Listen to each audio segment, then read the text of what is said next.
because they want to eat. The God doesn't eat, how do we eat?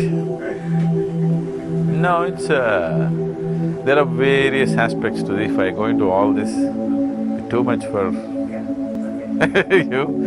But one thing is devotion. There is a science behind it, but the essential thing is devotion. Suppose you had a guest in your house, because here we are not the… See, you need to understand this, India is a godless country.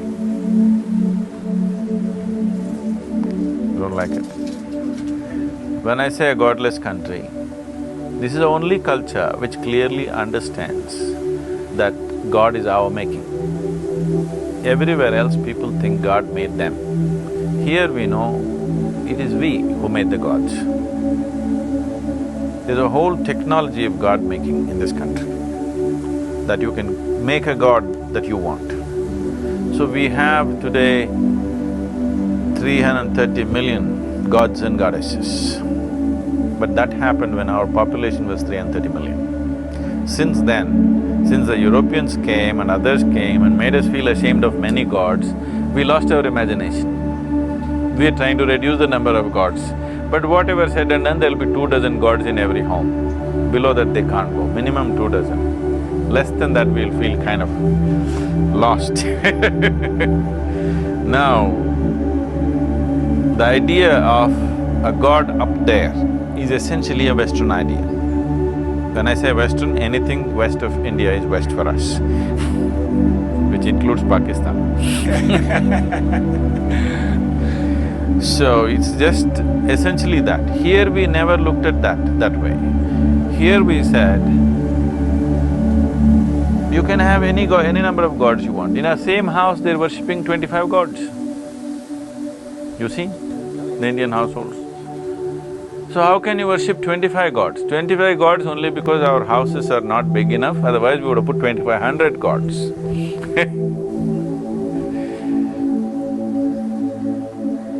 The science or the technology of God making, in the sense we understood that existence is just the same energy everywhere.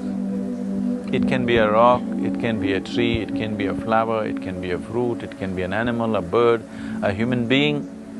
So if a rock can be a human being, see what was soil, what was mud out there became food. What was food is sitting here as Alexander the Great. Yes or no? No? Yeah, well, in a convoluted way, yeah. Yes or no? Yeah. What was there, I was walking upon it yesterday. Today it is sitting here as Alexander the Great. This Alexander the Great, the old one, is there now. Yes or no? So if mud can become Alexander, can't we fine-tune it to become something more? So we understood this. This is called the science of consecration. If this mud can become a human being, it can become a tree, it can become a flower, it can become a fruit. If you create the necessary tuning, it will become a divine entity. It will become a divine presence.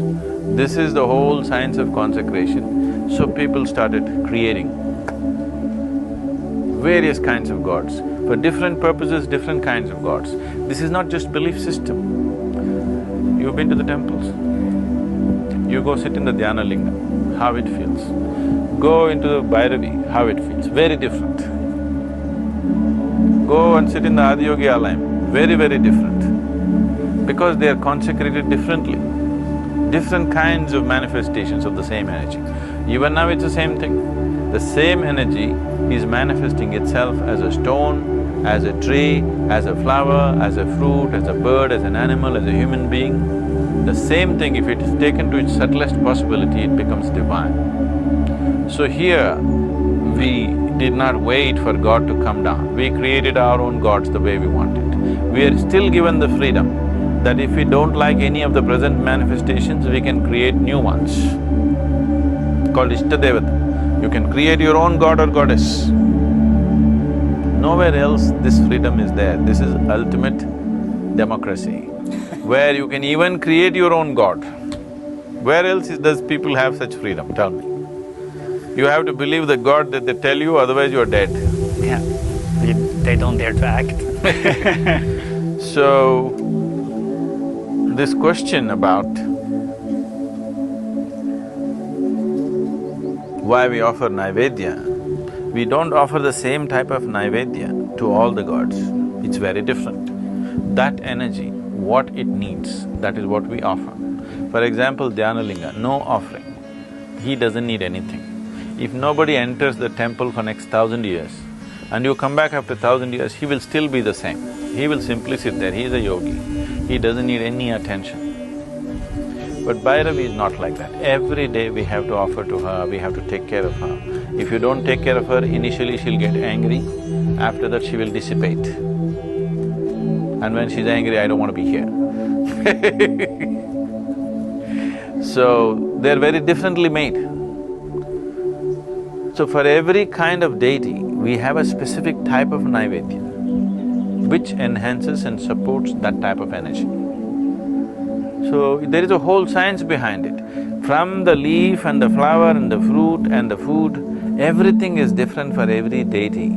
Today, there are a lot of people are simply doing something, whatever they know. But if you look back into the tradition, very distinctly defined that this is what you must offer to this deity because every substance has its own vibration. You take you take this bamboo leaf into your hand and feel it, how it feels. You take that other leaf and hold it and see how it feels. Every tree and every leaf will feel different. If you are sensitive, if you're not sensitive to it, everything is you can ignore everything and go on. So, what you offer to a particular deity is all structured in such a way that it enhances that energy, it supports that energy, either to enhance that or to receive it. Both, there are two types of Naivedyas. One is just given to the god, another is just placed there and given back to the people.